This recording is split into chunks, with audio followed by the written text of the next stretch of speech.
Good Monday afternoon, everybody. I'm Danilo Evangelista, and welcome to the Hurricane Hub discussion for today, Monday, May 22nd, 2023. We're gonna have some things to go over today, including a look at that in that area of interest, not an invest in the Atlantic. But first of all, I want to start off with this. This is in the Western Pacific. This is Typhoon Mawar, and this is a very significant storm. This is a typhoon, as they call it in the Pacific. This is the basically the hurricane version in the Pacific. They're the same weather phenomenon. They're all tropical cyclones, but we have different names in different parts of the world. And in the Western Pacific, is this is what we see right here. It's called a typhoon. In the Atlantic, we will call this a hurricane. So there's no difference really at all except the naming. So same weather phenomenon and same impact, same sort of watchful eye that we need to have when it comes to watching these things, because this is a very significant storm. It's a very strong one as well, I believe, as of the latest update, at least from what I was able to check. It is at major strength storm as we would see it in the Atlantic. It is at a major hurricane. It is equivalent to the strength of a major hurricane, and we could actually look at it here on one of my favorite websites, University of Wisconsin CIMSS Tropical Cyclones, and they actually have information on Typhoon Mawar right here. I'm gonna bring it up right now. The latest advisory, yeah, 110 knots. So I'm right. Major strength system. This is a major hurricane, 110 knots, roughly equivalent. For those that are more interested in tracking, this is roughly equivalent to 125 miles an hour or so of a Category 3 in the Atlantic. And this is a major storm going to potentially have major impacts because it does go over a few islands in the Pacific, and one of them is Guam. And if you don't know what Guam is, it is a United States territory.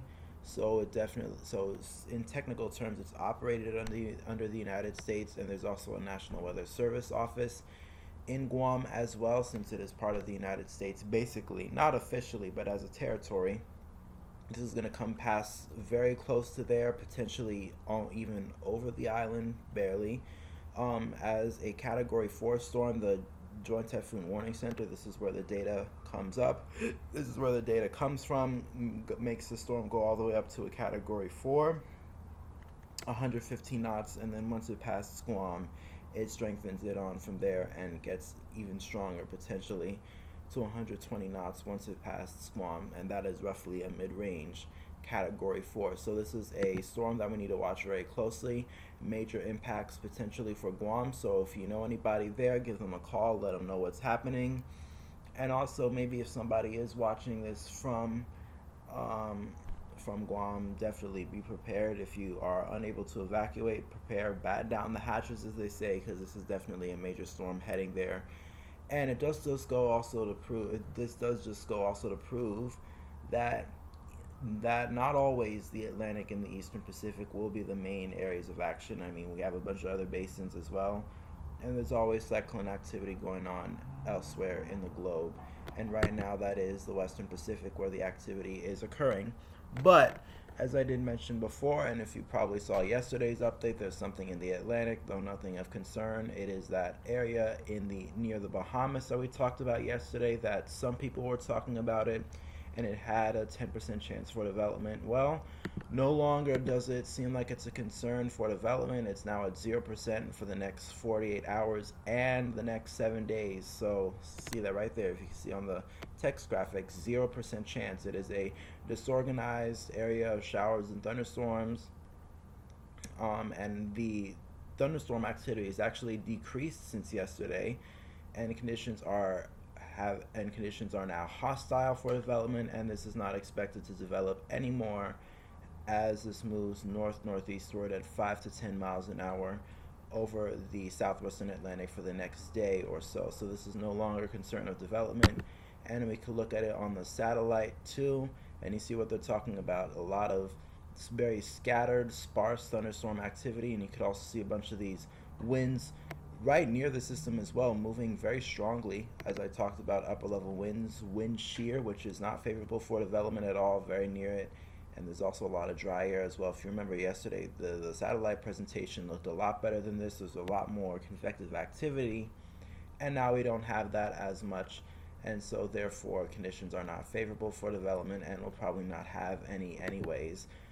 That is for the Atlantic side, though. Really quickly looking at the Eastern Pacific, and nothing is expected within the next 7 days as well. So, nothing to really worry about for development right now, though. Here's a look at the Atlantic as a whole. We have, of course, that area of interest um, near the Bahamas, although I will say probably won't be surprised if by the 8 p.m. update from the Tropical Weather Bulletin they take that area off and we go back to a blank Tropical Weather Bulletin for the next 2 to 7 days, because it really does not look like anything will develop once again, especially when we have something like this: strong upper level winds moving from west to east, strong westerly winds, wind shear, and also a lot of dry air. But these are all things expected for this time of year, so there's really no concern in potential development for that anyways. Really quickly though, let's take a look at sea surface temperatures, and starting off with the Gulf of Mexico. Very warm, obviously, 28 degrees Celsius through most of the Gulf. 27 now, basically encompassing the entire Gulf. Was looking for that word, encompassing. And notice if we look at the scale here, look at where we are now with all of these sea surface temperatures in the Gulf. This is roughly right here. This is 26 degrees Celsius. Actually, more or less right here. This is the isotherm for 26 degrees Celsius. And look where we have those marks in the Gulf. It's barely anywhere now, and mostly we have a bunch of these greens and these yellows, which represent water temperatures either 27, 28, or even some areas 29 degrees Celsius, one of those being right off the coast of south of the Louisiana coast. It's been warming up there recently, and I think this just goes to show the Gulf will warm up, and the Gulf will always be ready for development, no matter what type of year it is. I mean, just take a look at it. It's basically full of completely 26 degrees Celsius sea surface temperatures, basin wide in the Gulf of Mexico. So no concern on sea surface temperatures in the Gulf, and probably no need to for the rest of the year, because it'll be warm all year round. Taking a look though at how things look off the East Coast, and notice too a lot of warm water near near the Carolinas coast, up along with the Gulf Stream, obviously. Still has yet to warm up right along the shelf water. Still somewhere around 23, 24, 22 degrees Celsius there. It's only May, and it'll definitely warm up by the time we get to summer, when we get the southeast ridge and all that. So similar warming that we're having right now off the Gulf of Mexico is probably going to occur soon off the southeast coast there as well, so no concern for that. And the Gulf Stream, either way, is warm anyways. It'll always be warm because it is, after all, transporting warm water from the Caribbean into the Gulf and then along the East Coast. So really no concern for that anyway.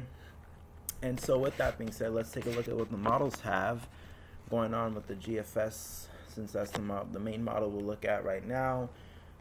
Taking it out to the next 7 days, and actually really quickly, this is our system, and I guess I could see a reason why the NHC did tag it. It did actually look pretty well defined. There's some sort of closed isobar signature, some sort of tight compact vorticity signature that we usually look for when it comes to development of systems.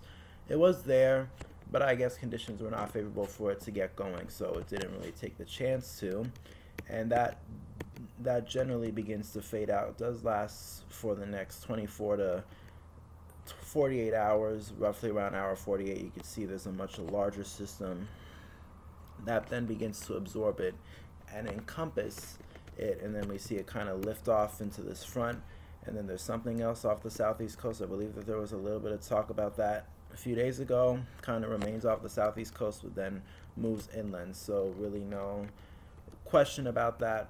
And then that moves inland, and then after that, really nothing else in the Atlantic going. Southeast ridge beginning to build.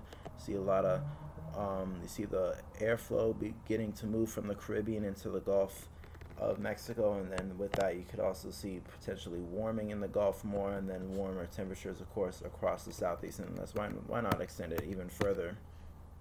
Of course, up to 240 hours out, even nothing there too.